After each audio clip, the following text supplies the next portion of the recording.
हमारे चैनल को सब्सक्राइब करिए, बेल आइकन को दबाइए और बेल आइकन को ऑल पर क्लिक कर लीजिए ताकि हमारी लेटेस्ट वीडियो आपको सबसे पहले मिल सके और ये बिल्कुल फ्री है। नमस्कार दोस्तों, मैं राजेश लोधी आपका स्वागत करता हूं हमारे चैनल पर। दोस्तों, आज हम बात करने वाले हैं लीगल नोटिस के बारे में। लीगल नोटिस क्या होता है, लीगल नोटिस को कैसे बनवाना चाहिए और लीगल नोटिस बनाते समय क्या क्या सावधानियां रखनी चाहिए, इसको भेजने की क्या क्या समय सीमाएं हैं। तो होता यह है कि आपका कोई प्रतिद्वंदी व्यक्ति है, उस व्यक्ति को आप कोई बात मनवाना चाहते हैं या फिर उसने जो है आपके खिलाफ कोई कानून का उल्लंघन किया है जिससे कि आपको जो है क्षति होने वाली है। ये क्षति धन की क्षति हो सकती है, आर्थिक क्षति हो सकती है या फिर दोस्तों शारीरिक क्षति हो सकती है। इस प्रकार से किसी प्रकार की कोई भी जो है क्षति आपको हो रही है तो आप जो है अपनी बात को मनवाने के लिए कानूनी तौर पर लीगल नोटिस भेज सकते हैं। अब आमतौर पर दोस्तों लीगल नोटिस के बारे में हमने आपको सरल भाषा में समझाया है। अब हम आपको बताते हैं कि लीगल नोटिस को कैसे बनाना चाहिए।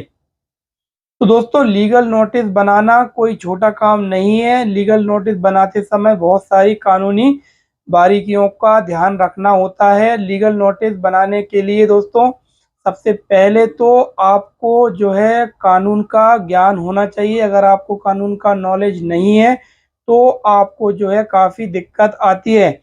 और दोस्तों होता यह है कि जब भी हम लीगल नोटिस किसी व्यक्ति को भेज देते हैं, उसके बाद हमें कोई गलती उस नोटिस में नज़र आती है तो हम उसको जो है त्रुटि का सुधार नहीं कर सकते हैं।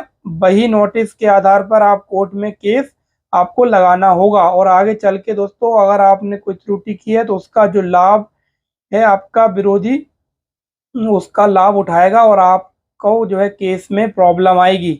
तो इसलिए लीगल नोटिस बनाने से पहले आपको बहुत सारी चीज़ों का जो है नॉलेज होना चाहिए, जैसे कि उसकी समय सीमा के बारे में आपको नॉलेज होना चाहिए। जिस संबंध में आप नोटिस भेज रहे हैं उसके कानून के बारे में आपको जानकारी होना चाहिए।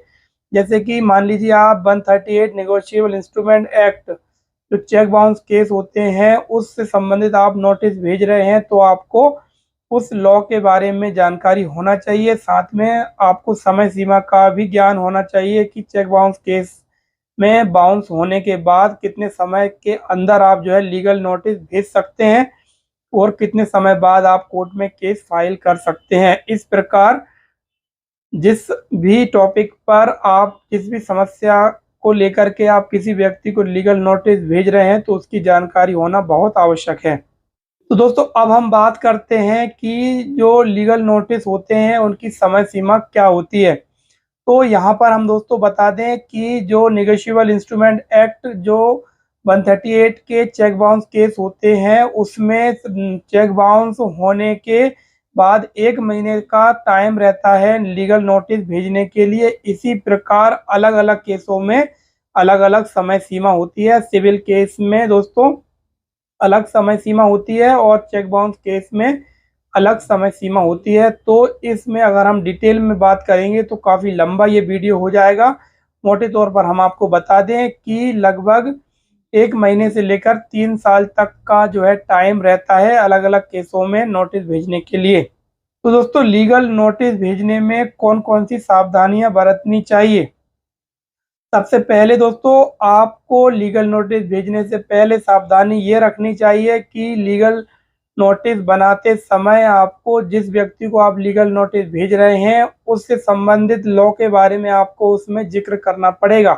जैसे कि आप चेक बाउंस का लीगल नोटिस भेजते हैं तो आपको चेक बाउंस से संबंधित संपूर्ण जानकारी उस नोटिस में देनी होगी, जैसे कि चेक की डेट, चेक पर क्या तारीख लिखी है वो, चेक नंबर, उसके बाद चेक कब बाउंस हुआ, कौन सी बैंक का चेक है और जो बाउंस हुआ है वो बैंक कौन सी है। उसके बाद में आपको बाउंसिंग स्लिप मिली है कि नहीं मिली है, अगर नहीं मिली है तो उसको आपको लेना है और बाउंसिंग की डेट आपको उसमें स्पष्ट लिखनी है। तो ये सारी जो डेटें होती हैं, जो पॉइंट होते हैं, लीगल नोटिस में होना बहुत आवश्यक होता है, क्योंकि अगर आप लीगल नोटिस सही नहीं बनाते हैं तो आपको केस में काफ़ी ज़्यादा प्रॉब्लम आती है और आपके केस हारने के चांस भी काफ़ी ज़्यादा बढ़ जाते हैं। तो दोस्तों लीगल नोटिस में जो बातें हम लिखते हैं वही के वही हम परिवाद जब लगाते हैं कोर्ट में, तो वही बातें वही पॉइंट हमें कोर्ट में भी लिखना होता है। इसलिए एक बार नोटिस भेजने के बाद में केस जब लगाएंगे तो आवेदन में चेंज नहीं कर सकते हैं। जो नोटिस में लिखा है वही बातें हमें केस में भी करना होंगी। तो दोस्तों अब हम बात करते हैं लीगल नोटिस भेजने के क्या लाभ होते हैं। तो सबसे पहला लाभ यह है कि दोस्तों लीगल नोटिस भेजने से आप जो है व्यर्थ के केसबाजी से बच सकते हैं। कई बार दोस्तों हमने देखा है कि जब हम नोटिस भेजते हैं, नोटिस भेजने के बाद में हम 15 दिन का समय देते हैं। मान लीजिए चेक बाउंस का केस है और उसमें किसी व्यक्ति का चेक बाउंस हुआ, हमारे पास वह व्यक्ति आता है, हम लीगल नोटिस भेजते हैं और 15 दिन का समय देते हैं पैसा वापस करने के लिए। तो काफ़ी केस तो नोटिस भेजने से ही जो है सुलझ जाते हैं। व्यक्ति व्यर्थ की केसबाजी में नहीं पड़ना चाहता है और जो है नोटिस भेजने के बाद पैसा देकर आपस में सेटलमेंट कर लेता है। तो पहला फायदा हुआ आपका जो है पैसे की बचत हो जाती है और जो चेक बाउंस का केस जो है लगाने की आवश्यकता नहीं होती है। इसी प्रकार और भी बहुत सारे केस होते हैं जिनमें कि नोटिस भेजने से ही विवाद सुलझ जाता है, जो डिस्प्यूट होता है वो सॉल्व हो जाता है। साथ में दोस्तों एक फायदा है कि आप व्यर्थ की दुश्मनी लेने से बच जाते हैं, क्योंकि होता यह है दोस्तों कि केस सालों चलते हैं और दो सामने वाला व्यक्ति होता है जिसके ऊपर आप केस लगाते हैं उससे दुश्मनी हो जाती है और वो आगे चल के आपको जो है नुकसान भी पहुंचा सकता है।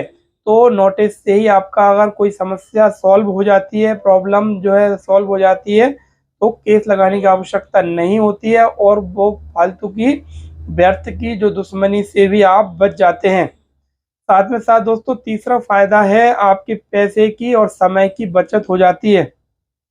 जब भी हम नोटिस भेजते हैं, नोटिस भेजने के बाद उस पर जो है 8 दिन 15 दिन जो लॉ के हिसाब से समय दिया जाता है उस व्यक्ति को और उस समय में पैसा दे दिया जाता है और समस्या को सॉल्व कर लिया जाता है। तो आपका केस लगाने पर जो व्यर्थ का पैसा जो लगने वाला था वो भी बच जाता है और कोर्ट में केस जो है काफ़ी लंबे समय तक चलते हैं, तो उस चीज का भी जो है फायदा मिल जाता है। तो इस प्रकार नोटिस भेजने के कई फायदे हैं दोस्तों।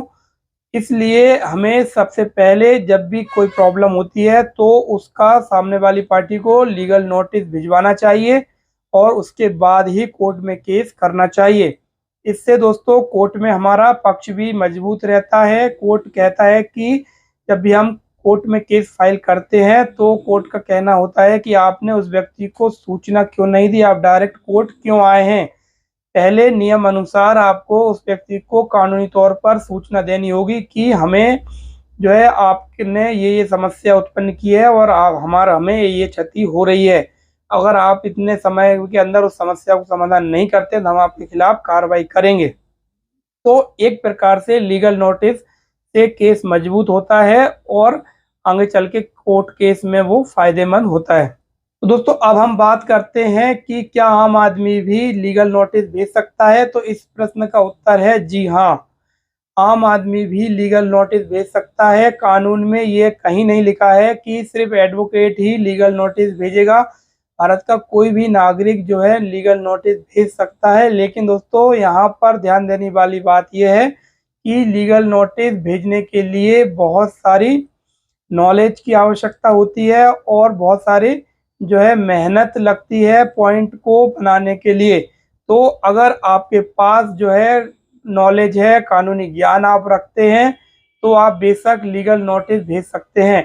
लेकिन दोस्तों एक बात ध्यान यहाँ पर यह रखने वाली है कि जो भी नोटिस आप भेज देंगे उसी नोटिस के आधार पर आप केस लगा पाएंगे। अगर आपने कोई त्रुटि कर दी है तो वो त्रुटि जो है आप सही नहीं कर सकते हैं। नोटिस में जो बातें लिखी हैं उन्हीं बातों को लेकर के आपको कोर्ट में केस करना होता है। इसलिए दोस्तों जो है एजुकेटेड और अच्छे लॉयर से ही जो है लीगल नोटिस भिजवाना चाहिए।